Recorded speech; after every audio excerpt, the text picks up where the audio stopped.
Hi friends, എൻ്റെ പുതിയൊരു വീഡിയോയിലേക്ക് എല്ലാവർക്കും സ്വാഗതം. നമ്മളിന്ന് നമ്മുടെ വീട്ടിലുള്ള ചക്കയൊക്കെ പറിക്കാൻ പോവാം. വിളഞ്ഞിട്ടൊന്നുമില്ല, എന്നാലും ഇതൊക്കെ പറിച്ചിട്ട് ഒരു കാര്യമുണ്ട്. അതിന് വേണ്ടിയിട്ടാണ് ഇത് പറിക്കുന്നത്.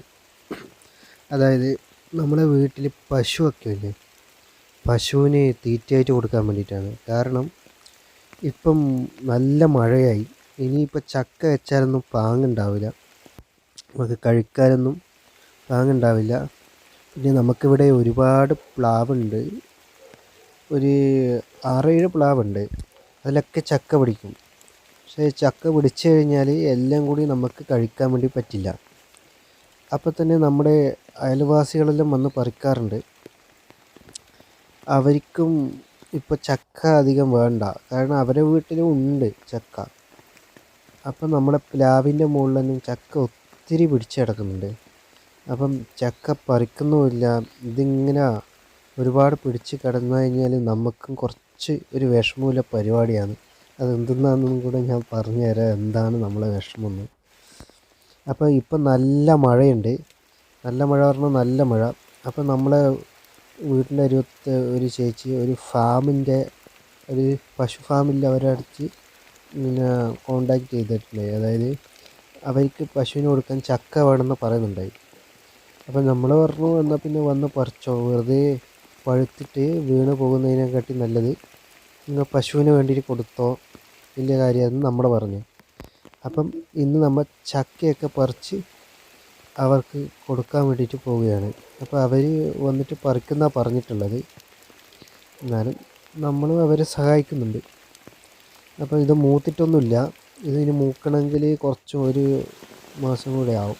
ഇത് കണ്ടില്ലേ, ചക്ക വീണ് പഴുത്തിട്ട് ഇവിടെ ഇങ്ങനെ ഉണ്ട്, കണ്ട. ഇത് പഴുത്ത ചക്കയാണ് വീണിട്ടുള്ളത്. നമുക്ക് എല്ലാ പ്രാവശ്യവും ചക്ക നമുക്ക് കഴിക്കാൻ പറ്റില്ല. ഇപ്പം നമ്മൾ കുറേ കഴിച്ചു, എന്നാലും ബാക്കി ഇങ്ങനെ വീണിട്ടുണ്ട്. ഇതിങ്ങനെ വീണ് കഴിഞ്ഞാൽ ഇത് കണക്ക് ഇങ്ങനെ ചീഞ്ഞളിയും. ഇതിൻ്റെ ചോട്ടിൽ ഇങ്ങനെ ചീഞ്ഞളിയുമ്പം ഭയങ്കര മണവും സ്മെല്ലും കാര്യങ്ങളെല്ലാം വരും. 1-2 ചക്കയല്ല ഇത്, ഈ ചക്ക മുഴുവൻ ഇതേ കണക്കെ വീണിച്ച് ഇങ്ങനെ പഴുത്തിട്ട് പഴുക്കുമ്പോൾ താഴെ പോകും, പിന്നെ വീണ അളിഞ്ഞ് ഒരു വിധത്തിലായിട്ട് ഇങ്ങനെ പോകും. അപ്പം വല്ലാത്ത സ്മെല്ലും കാര്യങ്ങളെല്ലാം വരും. അതുകൊണ്ടാണ് നമ്മൾ ഇത് കൊടുക്കാൻ തീരുമാനിച്ചത്. ഇത് കണ്ടില്ലേ, ഇപ്പം ഇതിൻ്റെ കുരുവല്ല, ഇതെല്ലാം നമ്മൾ കറി വെക്കാൻ വേണ്ടിയിട്ട് ഉപയോഗിക്കുന്ന സാധനം, നമ്മൾ വറവലാക്കും ഇതിൻ്റെ കുരുവൊക്കെ. അപ്പോൾ ഇങ്ങനെയാണ്. അപ്പം ഇതാണ് ചക്ക. അപ്പം നമ്മളിത് പറിച്ചെടുക്കാൻ പോവുകയാണ്.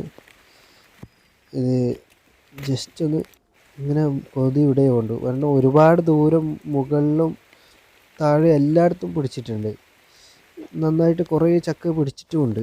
അപ്പം നമ്മളിത് ജസ്റ്റ് ഇങ്ങനെ കയ്യത്തിൻ്റെ അരുവത്തിൻ്റെതെല്ലാം ജസ്റ്റ് ഒരു കത്തിയാളുകൊണ്ട് വലിച്ച് ഇങ്ങനെ പറിച്ചിട്ട് കൊടുക്കുക. ബാക്കി അവർ കൊക്ക ഇട്ട് പറിക്കുന്നതാണ്. കൊക്ക പറഞ്ഞാൽ തോട്ടി, മുകളിലോട്ട് ഇല്ല തോട്ടി. ഇത് അമ്മ പറിക്കുന്നതാണ്, താഴെയുള്ളത് അമ്മയും കൊത്തി ഇട്ടിട്ടുണ്ട്.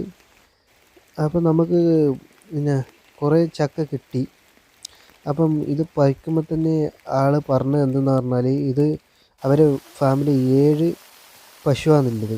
അപ്പം 7 പശു ഉണ്ടാകുമ്പോൾ തന്നെ എല്ലാം ഒരുമിച്ച് കൊണ്ടുപോയി കഴിഞ്ഞാൽ അതെല്ലാം പശുവിന് ഒരുമിച്ച് തിന്നാൻ വേണ്ടി പറ്റില്ല. അപ്പം കുറച്ച് ചക്ക നമ്മൾ പറിച്ച് കൊണ്ടുപോയതിന് ശേഷം അത് തീർന്നു കഴിഞ്ഞിട്ടാകുമ്പം വീണ്ടും വന്നിട്ട് പറിക്കുന്നതാണ് അവർ പറഞ്ഞിട്ടുള്ളത്. അതെന്താ പറഞ്ഞാൽ, മുഴുവൻ കൊണ്ടുപോയി കഴിഞ്ഞാൽ അവർക്കത് മുഴുവനായിട്ട് കൊടുക്കാൻ പറ്റില്ല. പിന്നെ പശുവിന് ചക്ക മാത്രം കൊടുത്തിട്ട് കാര്യമില്ലല്ലോ, പുല്ലും കൊടുക്കണ്ടേ. അപ്പം ചക്കയും പുല്ലും രണ്ടും കൊടുക്കും. പിന്നെ അവർ പറഞ്ഞ് ചക്ക കൊടുത്തു കഴിഞ്ഞാൽ പാലുൽപാദനം വർദ്ധിക്കുന്നുണ്ട് എന്നാണ് അവർ പറഞ്ഞിട്ടുള്ളത്. അപ്പം അവർക്കും ഇത് നല്ലതായിട്ടാണ് തോന്നുന്നത്. പിന്നെ അതിന് മോശവശങ്ങളുണ്ടോയെന്ന് അറിയില്ല. അപ്പോൾ അവർ ദിവസം അങ്ങനെ കൊടുത്ത് ശീലം ഉണ്ടായതുകൊണ്ട് അവരിങ്ങനെ നമ്മളോട് ചോദിച്ചു, നമ്മൾ കൊടുത്തു. അപ്പം നമുക്ക് ഒത്തിരി കിട്ടിയിട്ടുണ്ട്. അപ്പം ഇത്രയും ചക്കയാണ് നമുക്ക് ഇതിൽ നിന്ന് ഇപ്പോൾ പറിച്ചിട്ടുള്ളത്. ഇത് കുറേ ചക്കയുണ്ട്, എത്ര ചക്കയൊന്നും നമ്മൾ എണ്ണിയിട്ടില്ല. എന്നാലും നിങ്ങൾക്ക് എൻ്റെ വീഡിയോ എല്ലാം ഇഷ്ടപ്പെട്ട് കഴിഞ്ഞാൽ എല്ലാവരും ലൈക്ക് ചെയ്യുക, ഷെയർ ചെയ്യുക, സബ്സ്ക്രൈബ് ചെയ്യുക.